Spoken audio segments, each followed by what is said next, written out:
আমাদের এই সমাজে কিছু মুসলিম আছে নামাজেরই দাঁত দাঁড়ে না, ইমামদেরকে বকে।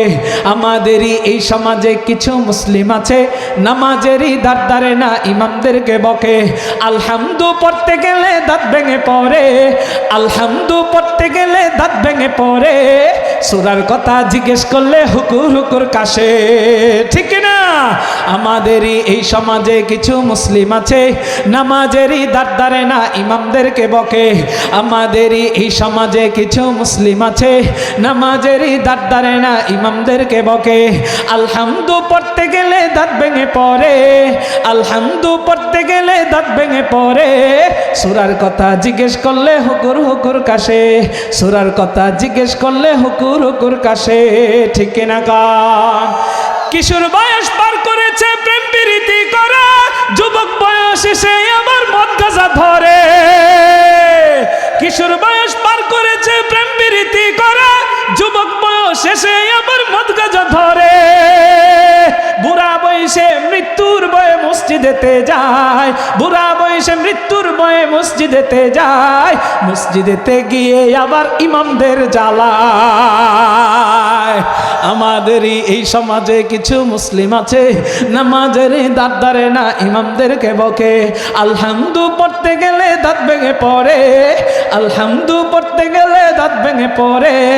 সূরার কথা জিজ্ঞেস করলে হুকুর হুকুর কাশে, ঠিক না? কার সম্মানিত হাজিরিন, আলেমদের উপরে এমন জুলুম।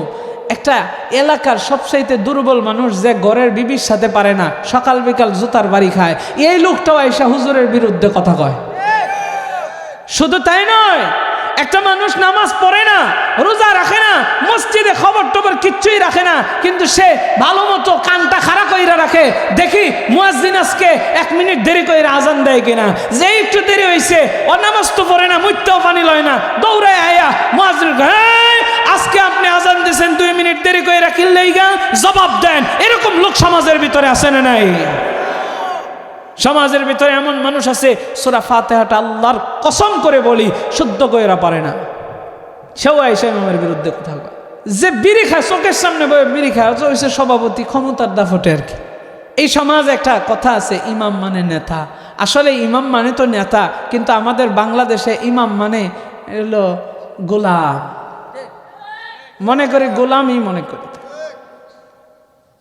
আজকে আমরা নেতা বানাইছি ঘুষখোর বাটপার সিটার লুচ্চা বদমাশদেরকে। এই জন্য আমাদের কপালের ভিতরে শনি ছাড়া আর কিচ্ছু নাই। ফাইনা রাস্তা গরিবের মাল আত্মসাৎ করে, এমনকি বাথরুমটা পর্যন্ত খায় ফেলায়। আবার এমন অনেক ধরনের দুর্নীতিবাজ, বিভিন্ন বাটপার সিটার বিভিন্ন জায়গায় আমরা বসায় রাখছি, যারা বিচারের নামে মাতবর সেজে আসে। আইসা এই বাদী পক্ষের কাছ থেকেও খায় 50,000, বিবাদী পক্ষের কাছ থেকেও খায় 50,000, মাঝখান দিয়ে অবাগে। যে তারে টাকা বেশি দেয়, আবার তার পক্ষে যে জুলুম যার উপরে করা হয়েছে তার উপরে আরো জুলুম করে, এই হারাম খুব, ঠিক কিনা? কর যেহেতু রাষ্ট্রে বিচার ব্যবস্থা ঠিক নাই, সমাজে সালিশি বিচারটা চালু করেন। সেখানেও আগে সালিশ হইতো, এই জায়গার ভিতরে মাতবররা ঘুষ খাইতো 2 পক্ষের কাছ থেকে।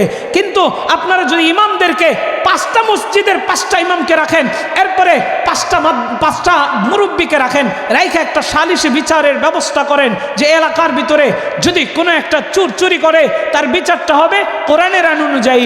যদি সম্পূর্ণটাও করা না যায়, মোটামুটি যেইভাবে করলে তাকে শাসানো যাবে, এই এলাকায় দুর্নীতি করলে তার বিচার হবে সুন্দরভাবে, বৈধ একটা বিচার হবে। আলেমরা সাথে থাকলে তখন দেখবেন ওই সাইডের মুরব্বীরা হোক আর যুবকরা হোক, তারা ঘুষও খায় বাটপারি সিটারি করতে পারবে না। শুধু তাই নয়, আলেমদেরকে সাথে নিয়ে যদি সমাজে আপনি আলেমদেরকে ইমাম নেতা সুন্দরভাবে নেতার মসনদের ভিতরে বসান, তাইলে এলাকার চেয়ারম্যান মেম্বাররা পর্যন্ত চুরি করার দুঃসাহস করবে না।